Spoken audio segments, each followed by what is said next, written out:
Olá, você está no canal do Juan novamente e desta vez falarei sobre determinantes e ciclo trigonométrico. Fica até o final porque eu tenho muitas dicas sobre essa matéria.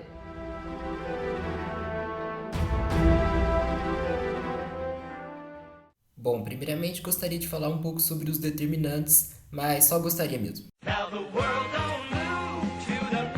Brincadeiras à parte, é que vejo como necessário relembrarmos antes disso algumas características importantes das matrizes antes de entrarmos na parte de determinantes propriamente. Então, falemos sobre nomenclatura. A nomenclatura de uma matriz é feita da seguinte maneira: colocamos a letra maiúscula que representa ela, seguida aqui embaixo da quantidade de linhas pela quantidade de colunas. Essa matriz M, por exemplo, tem 2 linhas e 3 colunas, por isso sua nomenclatura é dada por M2 por 3. Agora, entrando na parte de operações com matrizes, vou falar sobre a multiplicação de uma matriz por um número. Nesse caso, basta multiplicarmos ele por cada elemento de dentro da matriz, como se fosse uma distributiva mesmo. Porém, ressalto que é muito importante prestar atenção à regra de sinais, visto que é muito fácil errar isso em exercício por aí. Lembre-se de que sinais iguais dão mais e sinais diferentes dão menos. Já quando temos uma multiplicação entre uma matriz e outra matriz, a história é um pouco diferente. A primeira etapa que devemos fazer nessa situação é verificar se realmente podemos realizar essa multiplicação. Para isso, precisamos de verificar se a quantidade de colunas da primeira matriz é igual à quantidade de linhas da segunda matriz. No caso das duas que estão na tela, essa quantidade é igual, como podemos analisar aqui: 3 colunas e 3 linhas. Depois disso, devemos deduzir o tipo da matriz resultante, que é a quantidade de linhas da primeira matriz, pela quantidade de colunas da segunda matriz. Nesse caso, teríamos como resultado uma matriz 2 por 2, então. Após averiguarmos todas essas coisas, podemos então fazer a multiplicação propriamente. Vou fazer o processo desse elemento aqui de baixo, por exemplo, e para qualquer elemento da matriz resultante, devemos observar que a linha dele sempre se relaciona à primeira matriz. Por outro lado, a coluna do elemento sempre se relaciona à segunda matriz. Nesse caso, nosso elemento está na segunda linha da matriz resultante, então devemos ficar de olho na segunda linha da primeira matriz. E como ele está na segunda coluna, a gente precisa de considerar a segunda coluna da segunda matriz. Com essas coisas em mente, devemos multiplicar cada número da parte da primeira matriz que estamos analisando pelo seu correspondente na parte da segunda matriz, e depois somar esses resultados para encontrar o valor do elemento que desejamos. No caso, faríamos 4 vezes 5, que é o primeiro com o primeiro, 5 vezes 3, que é o segundo com o segundo, e 6 vezes 1, que é o terceiro com o seu correspondente na outra matriz, que é o terceiro. Somando todas essas coisas, chegamos ao valor do elemento que estávamos querendo, que aqui nesse caso deu 41. Sim, eu sei que isso tudo pode parecer um pouco difícil, mas pelo menos o que eu vou falar agora é mais fácil. Matriz transposta. Para fazer uma matriz transposta, que é essa com um tzinho aqui em cima, devemos simplesmente transformar as linhas da matriz original em colunas. Por exemplo, nessa primeira linha aqui, temos os elementos 1, 2 e 3. Portanto, na primeira coluna da matriz transposta, teremos 1, 2 e 3. E continuamos nessa lógica. Na segunda linha da matriz normal, temos 4, 5, 6. E por isso, na segunda coluna da matriz transposta, teremos 4, 5, 6 também. E para facilitar ainda mais o assunto, vou falar sobre a matriz oposta. É muito simples, basta trocarmos o sinal de todos os elementos. Então, no caso dessa matriz N aqui, o menos 1 vira 1 positivo, o 2 vira menos 2 e o menos 3 vira 3 e por aí vai. Já essa outra matriz aqui é um caso muito específico, a famosa matriz identidade. Ela é uma matriz quadrada, ou seja, a quantidade de linhas é igual à quantidade de colunas, porém com uma peculiaridade. A diagonal principal dela só tem o número 1, enquanto todos os outros elementos são iguais a zero, como podemos ver nesse exemplo aqui. E é importante sabermos disso tudo porque, para descobrirmos a matriz inversa, que é essa daqui com o menos 1 aqui em cima, precisamos de usar esses conceitos que aprendemos agora. A matriz inversa é aquela formada a partir da seguinte relação: uma matriz, quando é multiplicada pela sua inversa, é igual à sua identidade. Dessa forma, para descobrirmos os elementos da matriz inversa, devemos seguir 4 etapas.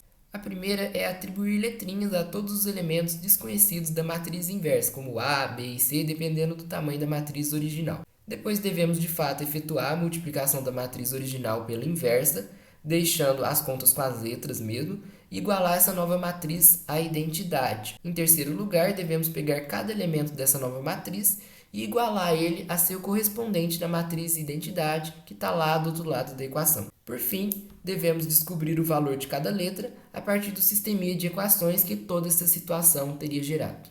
Mas como resolver um sistema de equações? Para isso, entramos finalmente no conceito de determinante, que nos ajuda justamente a resolver um sistema de equações de uma maneira mais prática. Mas o que é um determinante? O determinante é praticamente o número que resumiria todos os outros números de uma matriz. Tipo, a matriz pode ter vários números, mas qual é o número que representaria ela como um todo? Para encontrarmos esse número, existem 3 técnicas para alguns casos específicos de matriz. A primeira delas é usada para matrizes de ordem 1, ou seja, matrizes 1 por 1. Nesse caso, basta considerarmos que o determinante é o único elemento que está dentro dessa matriz, não tem muito jeito não. A matriz A aqui, por exemplo, tem apenas o elemento 10, por isso que seu determinante, que é representado por det A, é igual a 10. Porém, caso a matriz que estivermos analisando seja de ordem 2, ou seja, uma matriz de 2 linhas e 2 colunas, temos que fazer um processo bem diferente. O determinante de uma matriz 2 por 2 é sempre a multiplicação dos elementos da diagonal principal menos a multiplicação dos elementos da diagonal secundária. Lembrando que a diagonal principal é aquela que desce para a direita e a diagonal secundária é aquela que desce para a esquerda desse jeito. Quanto a essa matriz B, eu representei ao lado dela o determinante de B usando essas barras aqui que vocês estão vendo. Então, vamos fazer o cálculo dele. Multiplicando os elementos da diagonal principal, temos 1 vezes 4, que é igual a 4. Multiplicando os elementos da diagonal secundária, temos 2 vezes 3, que dá 6. Portanto, o determinante de B é igual a 4 menos 6, ou seja, o determinante de B é igual a menos 2. Mas, gente, sempre tomem cuidado com a regra de sinais. Às vezes, esse resultado aqui em verde pode dar um número negativo, como, sei lá, menos 10, que nessa conta aqui apareceria como menos 10. Isso daria 10 positivo, ou seja, mais 10. Agora, quando temos uma matriz de ordem 3, encontrar o determinante é uma tarefa mais diferente ainda. Nesse caso, devemos usar a chamada regra de Sarros. Vamos considerar então essa matriz C, que é 3 por 3, e o seu determinante representado aqui entre barras. Para encontrar o valor desse determinante, devemos primeiramente duplicar as duas primeiras colunas à direita dele. Depois temos que realizar uma série de multiplicações com isso que a gente acabou de formar, conforme está mostrando essa figura. Faremos 3 multiplicações para a direita, como está em azul, e 3 para a esquerda, como está em verde. Por exemplo, aqui temos 1 vezes 5 vezes 9, que dá 45. Aqui temos 2 vezes 6 vezes 7, que dá 84, e por aí vai. Em terceiro lugar, devemos trocar os sinais de todos os resultados que estavam apontando para a esquerda. Esse menos 105 aqui, por exemplo, está assim porque a multiplicação da sua diagonal, que ia para a esquerda, tinha dado 105 positivo. Por fim, devemos juntar todos esses resultados. Aqui temos menos 105, menos 48, menos 72, mais 45, mais 84, mais 96, que nesse caso dá zero. Por isso, podemos afirmar que o determinante daquela matriz C é igual a zero. Sabendo de todas essas 3 técnicas de cálculo de determinante, podemos aplicar tais conhecimentos na resolução de sistemas lineares a partir da chamada regra de Cramer. Quando temos um sistema desse jeito, em que o x está alinhado com o x, o y está em cima do y, e essas coisas são iguais a algum número, podemos usar a ideia de determinante para calcularmos os valores dessas incógnitas x e y. Para descobrir o valor de uma incógnita, devemos pegar o determinante que se refere a ela, como esse dx aqui, e dividir ele pelo determinante que se refere ao sistema inteiro. No caso, chamamos ele de d. Para encontrarmos o determinante d, que é a base para os outros dois, devemos fazer um determinante com esses coeficientes que acompanham as letras, as incógnitas, deixando eles alinhados certinho, ou seja, fazendo a coluna do x, a coluna do y e a coluna de uma outra letra, caso tivesse. Por isso, para encontrarmos o determinante referente a uma letra, devemos substituir a parte da coluna dela pelos números que estão do outro lado da equação, ou seja, os termos independentes. A coluna do x, por exemplo, é azul, então no determinante dx substituiremos a coluna azul do determinante base pelos números vermelhos. Com y a gente faz a mesma coisa, sua coluna é a verde, então substituímos ela pela vermelha. E vejam que esse sistema linear pode ter vindo de uma própria matriz, como estávamos falando anteriormente. Nesse caso, a gente tem uma igualdade entre duas matrizes 2 por 1, então ao igualar cada elemento ao seu correspondente, formaremos duas equações, ou seja, um sistema de equações. E vejam que podemos sair de um sistema de equações, voltarmos à situação de matriz também. Esses conceitos estão muito ligados entre si. Sendo assim, o determinante também permitiria analisarmos as soluções de um sistema linear. Caso ele seja diferente de zero, o sistema certamente é possível e determinado, sem erro. Porém, caso seja igual a zero, são duas possibilidades. Pode ser um sistema possível e indeterminado ou um sistema impossível. Vamos então resolver um exercício que engloba esses conceitos? Bom, vamos resolver aqui uma questão que eu mesmo fiz, baseado obviamente em algumas outras, mas ela diz o seguinte: considere as seguintes definições de matrizes. A gente pode perceber uma matriz A aqui, com o elemento -4, é o único elemento dela. A matriz B, ela tem 4 elementos, ela é uma 2 por 2, e a matriz C tem a lei de formação dela, de acordo com a posição de cada elemento. A questão fala o seguinte: calcule o determinante de A mais o determinante da inversa de B vezes o determinante de C. Acho que de cara podemos já descobrir, né, o valor do determinante de A, que é igual ao único elemento da matriz A, ou seja, é igual a -4. Agora, para descobrir esse determinante da inversa de B, a gente vai precisar de descobrir a inversa de B primeiramente. Vou pegar então aqui a matriz B e usar aquela propriedade que eu falei, que uma matriz, quando ela é multiplicada pela sua inversa, vou pôr aqui a matriz inversa, isso daqui é igual à sua matriz identidade. Como ela é uma matriz 2 por 2, a matriz identidade também vai ser 2 por 2. Então, temos 1 e 1 aqui, que são os números da diagonal principal, e em torno tudo é o zero. Como eu não conheço nenhum valor da matriz identidade, vou chamar eles de letras. Então, temos x, y, z e w, por exemplo, mas vocês poderiam usar outras letras. Então, aqui a gente cai numa multiplicação de matrizes, né? Uma multiplicação de matrizes convencional. Eu vou deixar aqui um espaço para a gente fazer as nossas contas. Desenhando aqui a matriz. Deixando os lugares dos 4 elementos com os quais vamos trabalhar, né? São 4 elementos porque a matriz identidade ela é 2 por 2, então eu sei que essa matriz aqui do outro lado da equação, obviamente, vai ser 2 por 2 também. Bom, temos aqui este elemento. Ele está na primeira linha, então pegamos essa primeira linha da primeira matriz, e está na primeira coluna, então pegamos a primeira coluna da segunda matriz. Fazendo a multiplicação entre os correspondentes, temos 3 vezes x, menos 1 vezes o z. Agora, observando este elemento aqui, ele está na linha 1 e na coluna 2. Então, fica 3 vezes y menos 1 vezes w. Vou apagar isso daqui.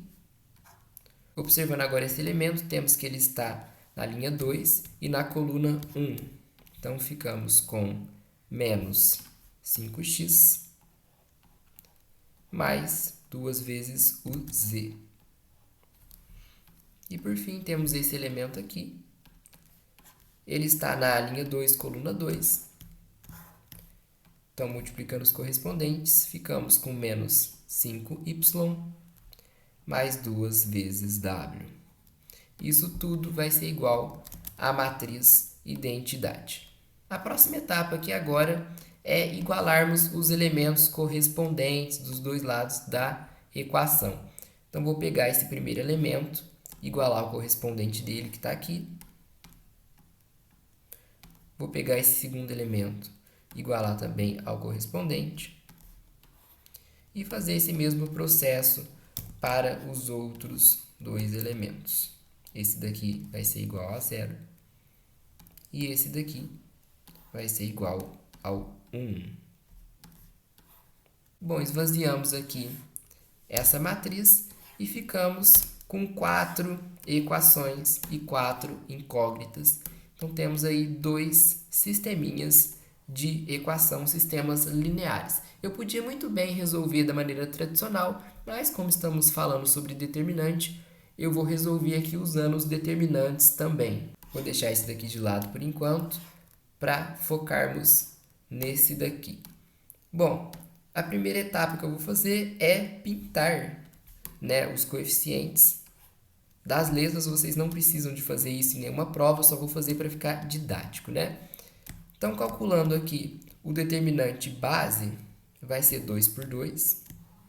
E colocamos os coeficientes das letras aqui no determinante base, né? Então, pegamos esse menos 3 e esse menos 5, e aqui pegamos o menos 1 e o mais 2. O determinante do x, por sua vez, vai ser o determinante base, porém, com aquelas substituições que eu tinha comentado, né? Como o x está na coluna azul, a gente pega os termos independentes e põe no lugar do azul. O determinante de z vai ser o determinante base, porém, substitui na coluna do z pelos termos independentes aqui. Com isso, esvaziamos esse sistema aqui também. Bom, temos três determinantes 2 por 2, basta seguirmos aquele processo que eu havia falado, né? Multiplicar aqui os elementos da diagonal principal, então 3 vezes 2 dá 6, e subtrair isso da multiplicação dos elementos da diagonal secundária. Aqui temos 1 vezes menos 5, que dá 5, então fica 6 menos 5, que dá 1. Então, o determinante base ele é exatamente igual a 1. Já que o determinante de x, pegamos 1 vezes 2, que dá 2, e menos 1 vezes 0, que 0 multiplicado por qualquer coisa é 0. Então, vou pôr 2 mais 0, que é 2. Então, o determinante atrelado aí ao x, ele é igual a 2. Já o determinante de z, a gente faz o processo semelhante, né? 3 vezes 0 dá 0. 1 vezes 5 dá menos 5, então a gente faz 0 menos menos 5. Isso daqui dá 5 positivo. Portanto, o determinante do z ele é igual a 5. Com esses três valores, a gente se torna capaz de calcular o z e o x. Né? Vou calcular aqui primeiro o x, sendo que o x vai ser igual ao determinante do x dividido pelo determinante base. Então, a gente vai ter 2 dividido por 1, que é igual a 2. O z vai ser o determinante do z dividido pelo determinante base, que é 5 dividido por 1, ou seja, 5. Aí, ó, já descobrimos os valores de z e os valores de x, né? Vou deixar isso aqui de uma maneira mais simplificada, para a tela não ficar muito poluída. Bom, e a ideia agora é aplicar essas mesmas técnicas no outro sistema. Vou pintar os coeficientes das cores que estamos acostumados, azul, verde e vermelho, e calcular o determinante D, que é o determinante base. Ele vai ser um determinante 2 por 2 também, e é constituído pelos coeficientes do y e os coeficientes do w. Falando nisso, o determinante do y vai ser o determinante base, porém a coluna do y é azul, então substituímos a coluna azul pelos termos independentes. Por outro lado, o determinante do w vai ser o determinante base, porém a coluna do w é a verde, então vamos substituir os elementos verdes pelos independentes. Aqui a gente esvaziou mais um sistema, ficamos apenas com os três determinantes. Resolvendo aqui o primeiro, 3 vezes 2 dá 6, menos 1 vezes menos 5 dá mais 5, então fica 6 menos 5, que é igual a 1. Aqui de baixo temos 0 vezes 2 e menos 1 vezes 1, que dá menos 1. Então, a gente faz 0 menos menos 1, que dá 1 positivo. Aqui temos 3 vezes 1, que dá 3. E aqui, 0 vezes menos 5, que eu vou colocar mais 0. Então, essa soma aqui vai dar 3. Simplificando aqui essas partes, tirando aquilo que a gente não precisa, ficaremos com o determinante base sendo igual a 1, o determinante de y sendo igual a 1 também, e o determinante de w sendo igual a 3. Né? Aqui a gente já pode deduzir os resultados, mas eu vou fazer detalhadamente. O y ele vai ser igual ao determinante de y dividido pelo determinante de base. Então, teremos 1 dividido por 1, que dá 1. E o w vai ser o determinante de w dividido pelo determinante de base. Então, temos 3 dividido por 1, que dá 3. Então, chegamos aqui, finalmente, aos valores das letras que tínhamos proposto. Y sendo igual a 1 e W sendo igual a 3. Com isso, a gente pode substituir esses valores aqui na matriz inversa, né? O x ele é igual a 2, então vamos colocar o 2 aqui. O y ele é igual a 1. O z ele é igual a 5. E o w é igual a 3. Agora a gente não precisa mais dessas coisas também. E vamos calcular o determinante dessa matriz aqui, que é o determinante da inversa de B. Vou colocar aqui a representação do determinante, que é entre barras. E fazer a mesma história, né? 2 vezes 3 dando 6. 5 vezes 1 dá 5. Então, fica 6 menos 5, que é igual a 1. Chegamos aqui ao resultado de que o determinante da inversa de B é igual a 1. Agora, a gente precisa de calcular o determinante da matriz C, mas antes precisamos de achar, né, a matriz C propriamente. Vou deixar aqui um espaço de 3 por 3 para fazermos as nossas contas.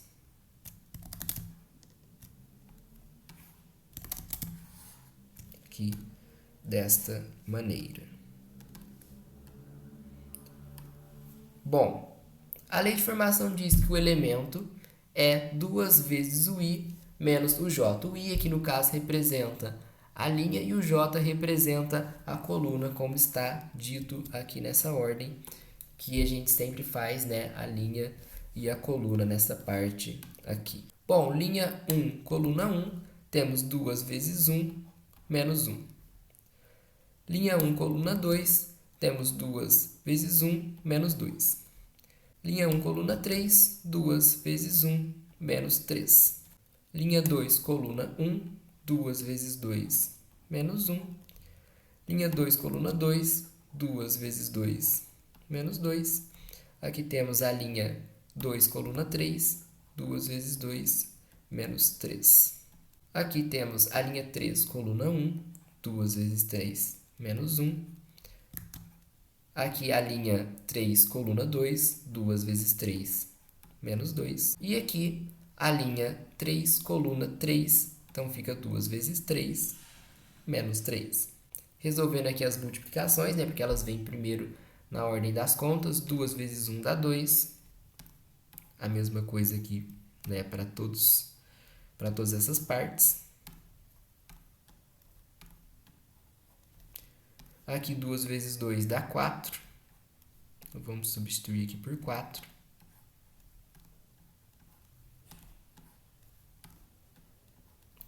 E aqui 2 vezes 3, que dá 6. Fazendo isso também para os elementos vizinhos. E agora sobraram contas simples, né, de subtração. 2 menos 1 dá 1. 2 menos 2 dá 0. 2 menos 3 dá menos 1. Aqui vai dar 4 menos 1, que é igual a 3. 4 menos 2 é igual a 2. 4 menos 3 dá 1. 6 menos 1 dá 5. 6 menos 2 dá 4. E 6 menos 3 dá o próprio 3.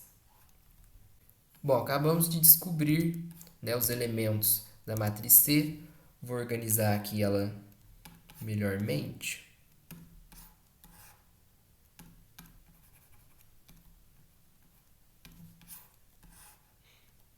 E para calcular o determinante dessa matriz C, a gente pode usar a regra de Sarros, né? Na verdade, devemos usar a regra de Sarros, que diz que a primeira etapa é duplicar essas colunas aqui, e depois realizar aquela série de multiplicações. Então aqui, ó, 1 vezes 2 vezes 3 dá 6, 0 vezes 1 vezes 5 dá 0, menos 1 vezes 3 vezes 4 dá menos 12. Agora do outro lado, menos 1 vezes 2 vezes 5 vai dar menos 10. 1 vezes 1 vezes 4 dá 4. E 0 vezes 3 vezes 3 dá 0. Pronto, finalmente não precisamos mais dessa parte. Aqui eu coloquei os números em verde, sendo aqueles que vieram da esquerda. Então, a gente troca os sinais dos números verde. Aqui era menos 10, fica 10 positivo. E aqui era 4 positivo, fica menos 4. Juntando isso aqui tudo, o zero não vai fazer diferença alguma. Sobra, então, 10 menos 4 mais 6, menos 12. 10 menos 4 é igual a 6. 6 menos 12 é igual a menos 6. Então, essa conta aqui vai dar igual a 0. Portanto, o determinante de C vai ser igual a 0. Agora, resolvendo a conta inicial, o determinante de A é igual a menos 4. O determinante da inversa de B é igual a 1. E o determinante de C é igual a 0. Multiplicar por 0 não muda nada, então vamos tirar essa parte. O resultado disso aqui, então, é igual a menos 4. Agora vamos entrar finalmente na parte geométrica do assunto, tratando do ciclo trigonométrico. O que é então esse ciclo trigonométrico, que também é conhecido como círculo ou circunferência trigonométrica? Bom, é uma situação em que há dois eixos perpendiculares, o vertical representa o seno e o horizontal representa o cosseno. Isso porque a gente tem uma circunferência de raio 1 que está centralizada com esses dois eixos. Quando isso acontece, nos tornamos capazes de determinar algumas informações. Eu vou dar uma dica agora que só vale caso vocês desenhem o plano cartesiano da maneira como eu fiz, com as setinhas do jeito que eu fiz, que é o seguinte: a seta ela vai estar apontando aqui para o lugar que tem os valores positivos. Então, o seno, como ele é o eixo vertical, e aqui estamos apontando para cima, quer dizer que esses valores aqui que estão em cima são positivos. O cosseno está apontando para a direita, então os valores aqui da direita eles são os positivos e, obviamente, os outros são negativos. A definição de seno de um arco, por exemplo, um arco que chega até aqui, é a projeção dele no eixo vertical. E a definição de cosseno de um arco, por exemplo, que está aqui, é a projeção dele no eixo horizontal, chegando então a este valor. A tangente, por sua vez, ela é muito diferente, muito mais esquisita. Temos que considerar essa reta que encosta na circunferência aqui pela direita e sempre tomar como base a inclinação referente ao centro. Então, por exemplo, um arco que está aqui, para encontrarmos a tangente, deveremos projetar ele nessa reta tangente passando pelo centro. Enquanto um arco que está aqui, se a gente fosse projetar ele para o centro, ele ia embora. Então, a gente tem que usar só a inclinação mesmo dessa projeção e fazer isso para baixo, vindo até aqui. Mas não se esqueçam das definições clássicas de seno, cosseno e tangente. O seno é igual ao cateto oposto dividido pela hipotenusa, o cosseno é igual ao cateto adjacente dividido pela hipotenusa, e a tangente é o cateto oposto dividido pelo cateto adjacente, ou melhor, eu gosto mais dessa fórmula, é o seno de um ângulo dividido pelo cosseno desse mesmo ângulo. Aqui temos as tabelas com os principais valores de seno, cosseno e tangente, que estão aqui na vertical, para os ângulos notáveis, que são 0 graus, 30 graus, 45 graus, 60 graus e 90 graus. A técnica aqui é escrever os números de 0 até 4, como vocês estão vendo, 0, 1, 2, 3 e 4, colocar a raiz neles e dividir tudo isso por 2. Cada um desses elementos a gente divide por 2. Observe que esse raiz de 4 dividido por 2 ele pode ser perfeitamente simplificado, visto que a raiz de 4 é igual a 2. Isso daqui, então, está valendo para o seno, enquanto o cosseno é meio que o contrário. A gente faz 4, 3, 2, 1 e 0, colocamos as raízes nesses números e dividimos por 2 todos eles. A tangente não tem muito como decorar, a não ser com uma musiquinha. Vocês podem pesquisar na internet, tem até uma versão de funk dessa tabela. A tangente de 0 é igual a zero, a tangente de 30 graus é raiz de 3 sobre 3, a tangente de 45 graus é 1, a tangente de 60 graus é raiz de 3 e a tangente de 90 graus não existe, porque o 90 graus estando aqui, ele não pode ser projetado na tangente passando pelo centro, já que ao prolongar aqui o centro indefinidamente, ele nunca vai encostar na reta tangente. Eu aconselho que ao chegarem nas provas que vão cair esse tipo de matéria, vocês já escrevam essa tabela como a primeira coisa que vocês forem fazer. Então falemos sobre as propriedades dos arcos, né? Todo arco ele possui outros arcos que são simétricos a ele. Por exemplo, o arco que vai até aqui, que eu chamei de alfa, ele tem esses outros 3 arcos simétricos. E como que a gente calcula o valor deles, né? A gente tem que sempre tomar como base o eixo horizontal, o eixo do cosseno. Então, por exemplo, se aqui temos 180 graus, precisamos de voltar um pouco, no caso, voltar a mesma inclinação do alfa para chegarmos no simétrico dele no segundo quadrante. Por isso que temos 180 menos alfa. Já esse aqui de baixo temos que descer um pouco para baixo, né? Descer a inclinação desse ângulo, por isso que é 180 mais alfa. E aqui no quarto quadrante, temos que voltar aqui um pouco do 360 graus para chegar no correspondente, por isso que é 360 menos alfa. Vocês devem decorar aí todas essas relações das posições dos arcos nos quadrantes. A característica em questão é que os arcos simétricos eles possuem em módulo os mesmos valores de seno, ou os mesmos valores de cosseno, ou os mesmos valores de tangente. O sinal ele varia de acordo com o quadrante, como eu mostrei anteriormente. Por exemplo, o seno de 30, olhando na tabela, sabemos que é igual a meio. O seno de 150, ele está aqui em cima, então ele vai ser igual a meio também. Já os senos de 210 graus e de 330 graus, eles estão embaixo, então eles vão ser menos meio, né? São valores negativos aí, porém, em módulos são todos iguais. Falando agora sobre arcos complementares, eles são aqueles que juntos somam 90 graus. A característica destacante aqui é que o seno de um é igual ao cosseno de outro. Então, por exemplo, o seno de 30 graus vai ser igual ao cosseno de 60 graus, porque juntos somam 90 graus. O cosseno de 90 graus vai ser igual ao seno de 0 graus, porque juntos eles somam 90. E essa parte aqui eu diria que é uma das mais importantes entre todas as outras, que é a relação fundamental do ciclo trigonométrico, que é o seguinte: o seno de um ângulo ao quadrado mais o cosseno de um ângulo ao quadrado é sempre igual a 1. Isso é nada mais nada menos do que o teorema de Pitágoras, mas os matemáticos escreveram esse teorema de uma forma um pouco melhor, porque não é muito viável, sempre que formos usar essa relação, colocarmos esse parênteses aqui. Então, eles acabaram colocando o quadrado aqui próximo do seno e próximo do cosseno, mas isso quer dizer a mesma coisa. Seno ao quadrado de x mais o cosseno ao quadrado de x é igual a 1, sendo esse x um representante de um arco ou de um ângulo. Eu deixei essa parte aqui dos radianos meio para o final, mas não quer dizer que ela não seja importante. Na verdade, é uma das mais importantes dessa matéria também. A medida em radianos de um arco, por exemplo, esse arco aqui, é o comprimento dele dividido pelo raio da circunferência a que se refere. Então, usando essa fórmula aqui para qualquer valor, chegamos à conclusão de que π radianos corresponde a 180 graus. Essa daqui é a primeira linha das muitas regras de 3 que vocês vão precisar de fazer para descobrir outros valores. Por exemplo, 360 graus vai ser 2π, 90 graus, que é a metade, vai ser π dividido por 2 e por aí vai. E por fim, gostaria de falar as dicas supremas sobre ciclo trigonométrico.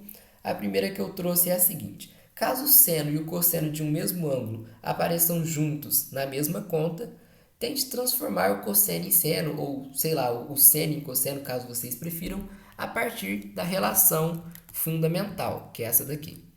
Por vezes é até mesmo preciso levar os dois lados da equação ao quadrado para que possamos enxergar essa relação fundamental dentro dessas contas.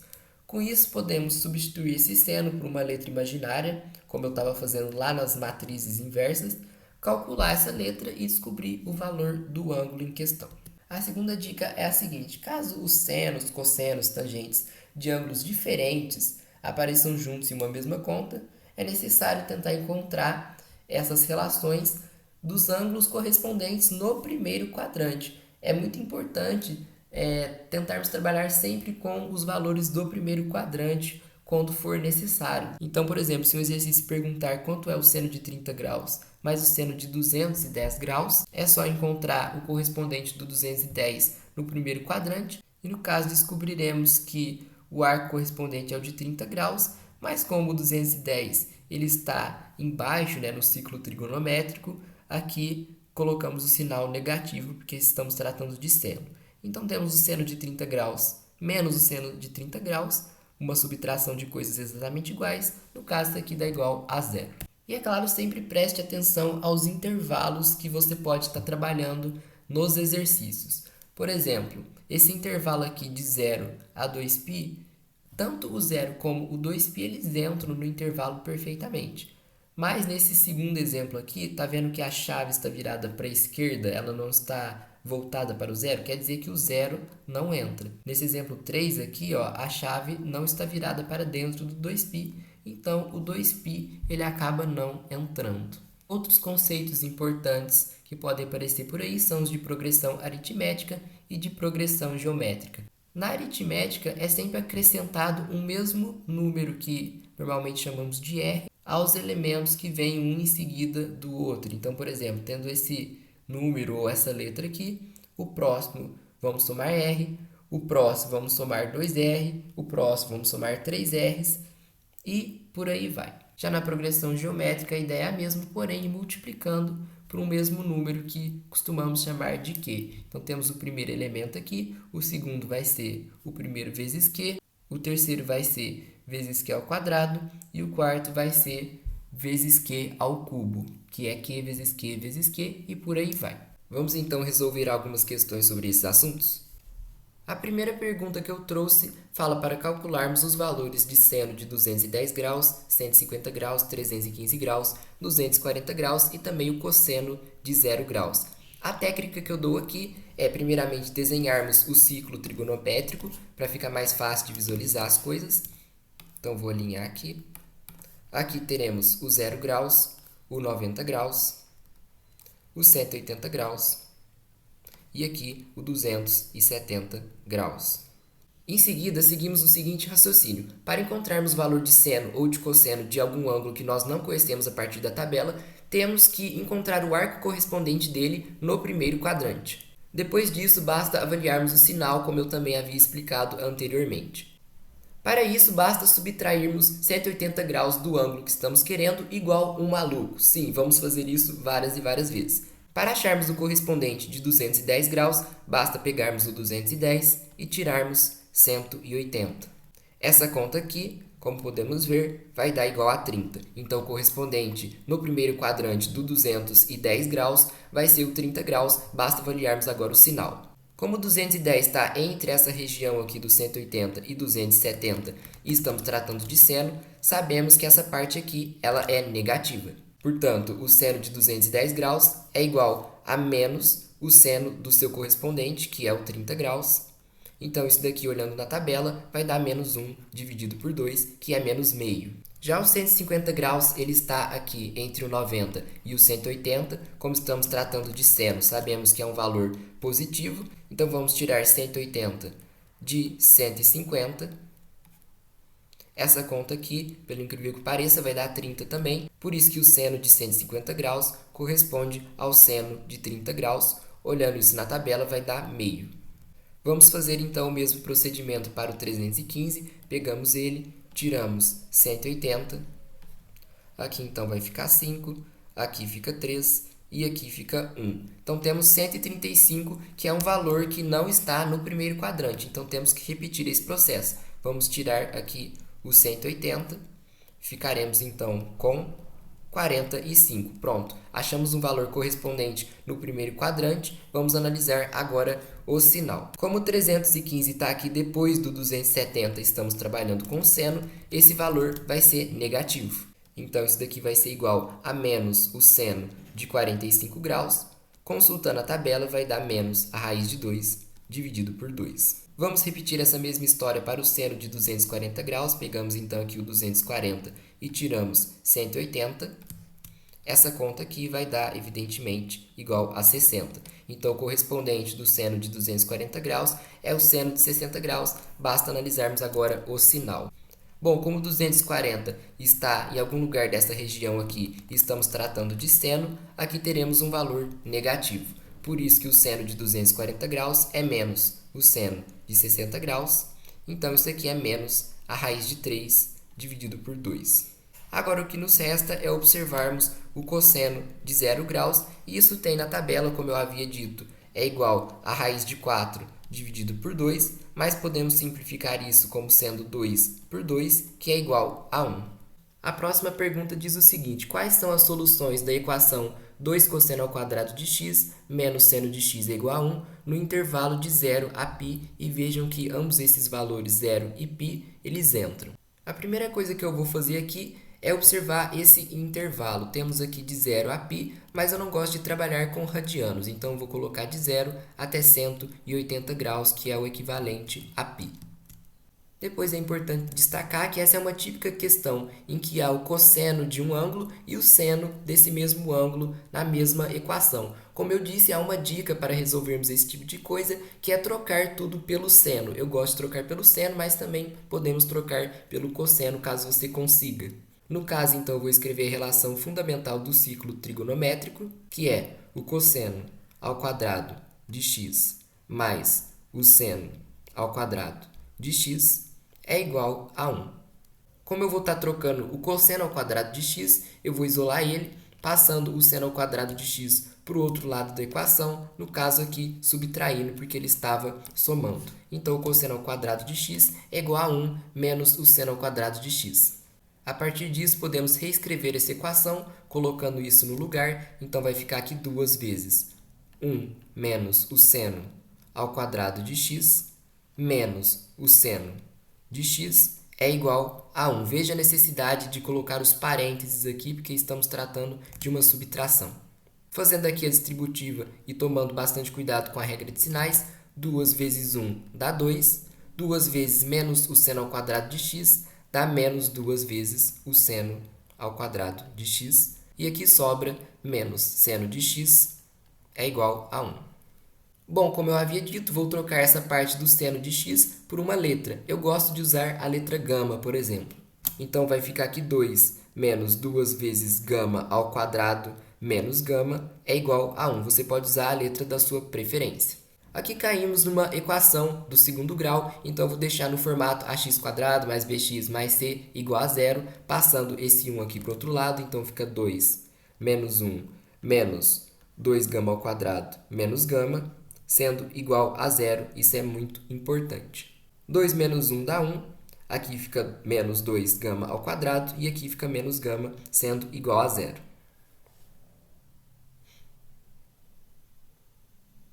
Para aplicarmos a fórmula de Bhaskara, temos que reconhecer os coeficientes. O a é o coeficiente que acompanha o termo que está ao quadrado, então o a vai ser igual a menos 2. O b é o termo que acompanha a incógnita que não está ao quadrado. Aqui no caso temos menos 1, o 1 está implícito, então o b vai ser igual a menos 1. E o c é o termo independente, é aquele que não acompanha a incógnita, no caso aqui o c é o 1. Aplicando aqui o delta, temos que delta é igual a b ao quadrado menos 4ac, e isso daqui vem da fórmula de Bhaskara, portanto, delta vai ser igual a menos 1 ao quadrado, menos 4 vezes menos 2, vezes 1. Eu destaco a importância de colocarmos o parênteses para não confundirmos a regra de sinais. O delta aqui vai ser menos 1 ao quadrado, que é um positivo. Aqui fazemos a regra de sinais, menos com mais dá mais, e multiplicando os números temos 4 vezes 2, que é 8, então fica mais 8. O delta, portanto, é igual a 9. Aplicando a outra parte da fórmula de Bhaskara, temos que o gama vai ser igual a menos b, mais ou menos a raiz quadrada de delta, tudo isso aqui dividido por 2a. Isso daqui vai ficar o seguinte: gama é igual a menos 1, mais ou menos a raiz de 9, dividido por 2 vezes menos 2. Vamos realizar várias regras de sinais. Menos com menos dá mais, então o gama vai ser 1, mais ou menos. A raiz de 9 dá igual a 3. Aqui, 2 vezes menos 2 é menos 4. Aqui, então, temos duas possibilidades para o gama. Ou ele vai ser igual a 1 mais 3 dividido por menos 4. Ou ele vai ser igual a 1 menos 3 dividido por menos 4. Aqui em cima teremos 4 dividido por menos 4, que vai dar menos 1. E aqui vamos ter menos 2 dividido por menos 4, que vai ser igual a meio. Fazendo a regra de sinais, menos com menos dá mais, 2 dividido por 4 dá meio. Mas não se esqueçam que o gama, na verdade, ele era o seno do ângulo x que estamos querendo descobrir. Então, o seno de x ele pode ser menos 1 ou o seno de x pode ser meio. Vou apagar toda essa bagunça da fórmula de Bhaskara aqui e desenhar o ciclo trigonométrico para analisarmos essa situação melhormente. Vou fazer aqui uma circunferência e os eixos do seno e do cosseno centralizados a ela. Observando esse menos 1 aqui, podemos lembrar que na tabela havia um ângulo que tinha o seno igual a 1, que era 90 graus. Vou escrever aqui, então, que o seno de 90 graus ele é igual a 1. Mas não estamos tratando de 1, estamos tratando de menos 1. Vamos analisar, então, todos os correspondentes do ângulo de 90 graus. É muito fácil, o arco de 90 graus está aqui, então os correspondentes deles serão o 180 graus, o 270 graus e o 360 graus, que também é o 0 graus aqui nesse caso. Como estamos tratando de seno, aqui em cima é positivo e aqui embaixo é negativo, e entre esses quatro ângulos, aquele que estaria, portanto, com valor negativo seria o 270 graus. E é por isso que o seno de 270 graus ele vai ser igual a menos 1. Porém, nunca se esqueçam do intervalo. Estamos tratando nesta questão de ângulos entre 0 e 180 graus. Portanto, esse 270 graus ele não vai entrar na nossa solução. Vou apagar isso aqui para analisarmos a outra possibilidade para o seno de x, que aqui em cima deu igual a meio. Observando a tabela que eu mostrei, sabemos que o seno de 30 graus ele é igual a meio. Então, temos que achar os correspondentes desse arco nos outros quadrantes. O 30 graus ele vai estar mais ou menos aqui. Então, no segundo quadrante, o correspondente vai ser 180 menos 30, que é 150. No terceiro quadrante, o correspondente seria de 180 mais 30, ou seja, 210. E no quarto quadrante seria 360 menos 30, que é 330 graus. Como esse meio aqui ele apareceu de forma positiva, teremos que observar apenas os valores que são positivos aqui do seno, que são esses dois aqui de cima, o 150 graus e o 30 graus. Como os dois estão no intervalo entre 0 e 180 graus, eles podem entrar na solução.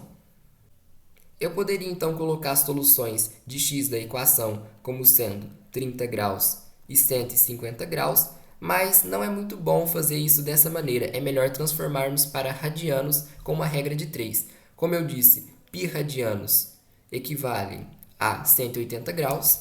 Então, vou fazer aqui dessa maneira. E fazemos quantos radianos, por exemplo, vou chamar aqui de A, equivaleriam a 30 graus.